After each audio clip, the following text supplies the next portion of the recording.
Assalamualaikum warahmatullahi wabarakatuh. Kembali lagi dengan saya Azif Hanif.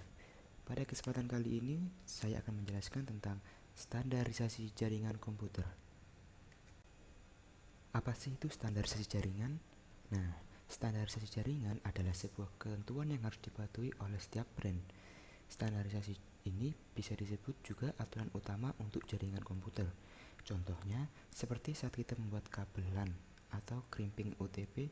Dalam proses pembuatan kabel ada dua standarisasi, yaitu TIA-EIA568A dan TIA-EIA568B.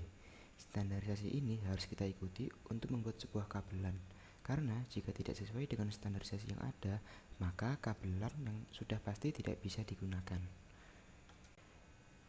Kemudian ada macam-macam standarisasi jaringan. Yang pertama ada ISO, TIA, IEEE, ITU, dan IETF. Yang pertama, ISO merupakan International Organization for Standardization, yaitu sebuah organisasi internasional yang bertugas untuk menetapkan standar atau ketentuan yang berada di bidang industrial dan komersial di seluruh dunia. Standar yang ditentukan oleh ISO sudah banyak sekali. Yang sudah kita ketahui saat ini yaitu standar jenis film fotografi, ukuran kartu telepon, kartu ATM bank, dan standar pengkabelan. Standarisasi yang ISO buat di bidang IT atau dunia komputer adalah ISO IEC 27001.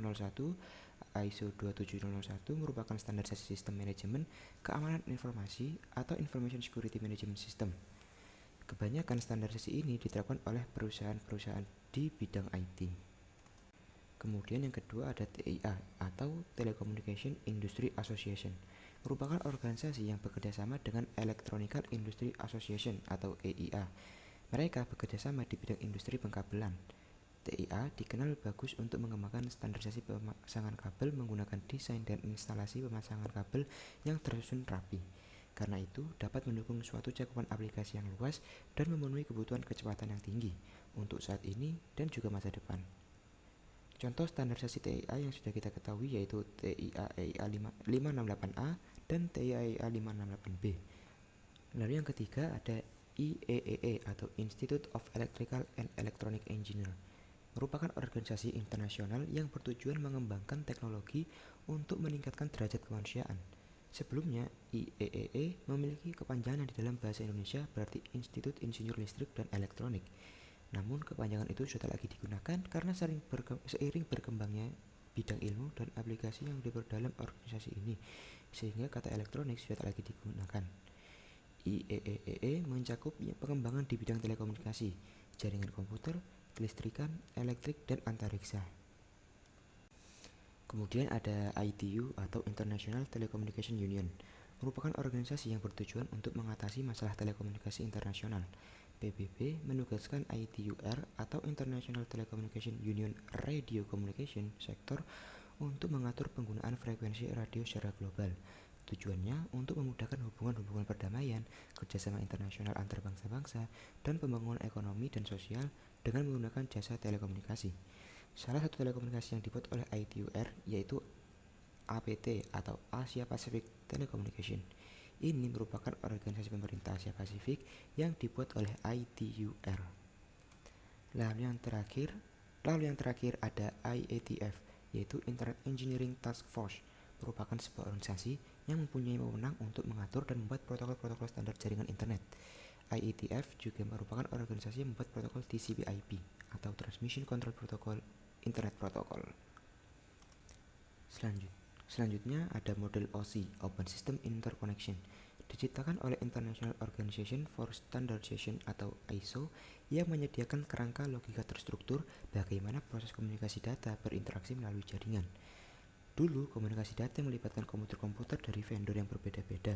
Masing-masing vendor menggunakan protokol dan format data yang berbeda-beda pula, sehingga ISO membuat suatu arsitektur komunikasi yang dikenal sebagai model OSI yang mendefinisikan standar untuk menghubungkan komputer-komputer dari vendor yang berbeda. Lalu layer OSI atau lapisan-lapisannya. Di lapisan pertama ada physical layer, yaitu untuk mendefinisikan media transmisi jaringan, sinkronisasi bit, arsitektur jaringan seperti Ethernet, topologi jaringan, dan pengabelan, yang mempunyai fungsi menentukan tegangan, kecepatan, besaran fisik, dan mengalirkan bit-bit antar device. Lalu yang kedua ada data link layer, yaitu untuk menentukan bagaimana bit-bit data dikelompokkan menjadi format yang disebut sebagai frame, yang mempunyai fungsi menyediakan akses ke media menggunakan MAC address dan melakukan error detection. Lalu lapisan ketiga ada network layer, yaitu untuk mendefinisikan alamat-alamat IP dan menyediakan fungsi routing sehingga paket dapat dikirim keluar dari segmen network lokal ke suatu tujuan yang berada pada suatu network lain. Fungsinya yaitu menyediakan logical addressing dan menentukan rute menuju tujuan. Lalu lapisan keempat ada transport layer, yaitu untuk memecah data ke dalam paket-paket data serta memberikan nomor urut ke paket-paket tersebut sehingga dapat disusun kembali pada sisi tujuan setelah diterima. Fungsinya menyediakan reliable atau unreliable delivery dengan mengecek error connection sebelum transmisi data. Lalu layer kelima yaitu session layer, untuk mendefinisikan bagaimana koneksi dapat dimulai, dipelihara atau diakhiri. Fungsinya yaitu memisahkan data dari berbagai aplikasi. Lalu yang keenam ada presentation layer, untuk mentranslasikan data yang hendak ditransmisikan oleh aplikasi ke dalam format yang dapat ditransmisikan melalui jaringan. Fungsinya menyajikan data dan menangani proses seperti enkripsi data. Lalu di lapisan yang paling atas yaitu application layer, sebagai antarmuka dengan aplikasi dengan fungsionalitas jaringan, mengatur bagaimana aplikasi dapat mengakses jaringan dan kemudian membuat pesan-pesan kesalahan. Fungsinya yaitu menyediakan user interface. Lalu untuk cara kerja model OC ini yaitu informasi berawal dari layer application, informasi kemudian melewati layer presentation dan layer session. Pada tahap ini biasanya belum dilakukan transformasi data. Informasi yang melalui ketiga layer ini disebut PDU, Protocol Data Unit atau data saja. Lalu setelah sampai di layer transport, data akan mengalami transformasi ke bentuk lain yang disebut segmen. Segmen mengalir ke layer network dan kemudian diubah menjadi paket.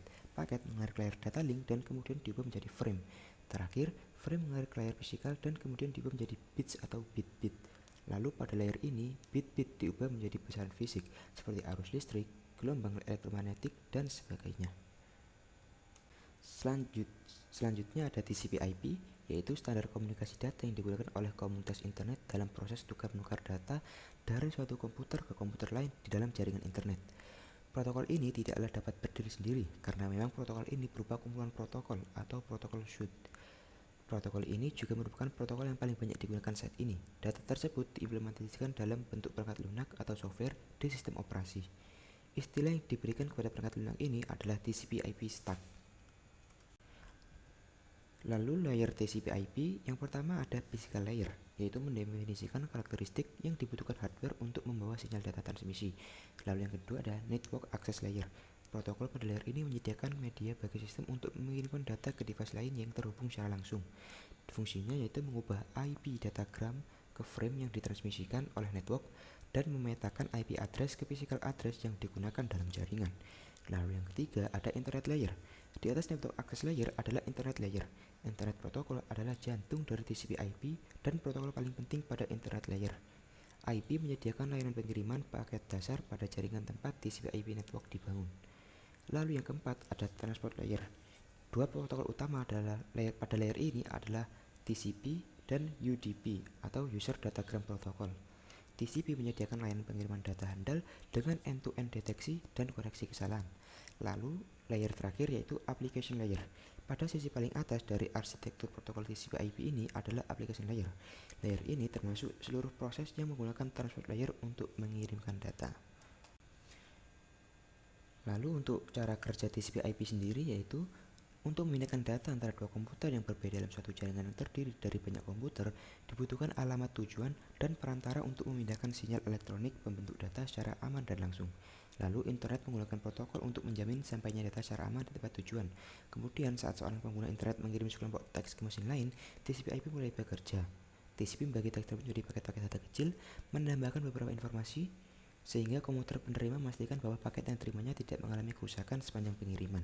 Lalu, deretan paket TCP/IP ini berjalan menuju tujuan yang sama dengan menggunakan berbagai jalur yang berbeda. Lalu, saat paket-paket TCP/IP tiba di tempat tujuannya, komputer akan membuka label alamat IP lalu menggunakan daftar pengiriman yang ada pada paket TCP untuk memeriksa apakah ada kerusakan paket yang terjadi selama pengiriman dan menyusun kembali paket-paket tersebut menjadi susunan teks seperti aslinya. Lalu, sebuah perangkat khusus yang disebut gateway memungkinkan beragam tipe jaringan yang ada di urusan elektronik untuk berkomunikasi dengan internet menggunakan TCP/IP. Gateway menerjemahkan protokol asli jaringan komputer tersebut menjadi TCP/IP dan sebaliknya. Lalu bagi seorang pemakai, internet hadir seperti jaringan global raksasa yang tidak terbatas, yang langsung merespon jika diminta. Selanjutnya ada UDP atau User Data Protocol, yang merupakan salah satu jenis protokol internet yang memungkinkan sebuah perangkat lunak pada komputer bisa mengirimkan pesan ke komputer lain melalui jaringan tanpa perlu ada komunikasi di awal. Jadi saat Anda mengirimkan pesan melalui UDP, komputer pengirim dan penerima tidak perlu bernegosiasi terlebih dahulu saat akan melakukan pertukaran data. Lalu ada fungsi dan cara kerja UDP sendiri, yaitu yang pertama fungsinya bisa diandalkan untuk bertukar data. Pengiriman data termasuk cepat sehingga lebih efisien dan tidak memakan waktu lama. Kemudian bisa diandalkan untuk mengirim transmisi data secara broadcast. Lalu jenis protokol yang ringan dan tidak memerlukan ruang yang besar. Kemudian yang terakhir, tidak dibutuhkan keahlian dari si pengguna untuk bisa mengirim pesan, sehingga bisa digunakan oleh semua orang. Kemudian cara kerja sendiri yaitu terdapat sebuah channel yang berfungsi sebagai penghubung host untuk dapat bertukar data. Channel tersebut membutuhkan sebuah aplikasi di perangkat untuk bisa tersambung ke UDP, sekaligus menyediakan IP dan nomor port dari host tujuan. Kemudian UDP akan mengirimkan beberapa data dalam waktu yang bersamaan. Selanjutnya, kelebihan dan kekurangan dari UDP ini. Kelebihannya yaitu yang pertama ada hanya membutuhkan resource yang kecil, lalu bisa digunakan untuk mengirim pesan secara broadcast, dan yang terakhir tidak membutuhkan negosiasi di awal sehingga pembuatan koneksi lebih cepat. Adapun kekurangannya sendiri yaitu tidak bisa melakukan buffering, tidak mendukung mekanisme flow control, dan tidak bisa mengirim data yang ukurannya terlalu besar. Sekian dari saya. Apabila ada salah kata, saya mohon maaf. Terima kasih sudah menyaksikan. Wassalamualaikum warahmatullahi wabarakatuh.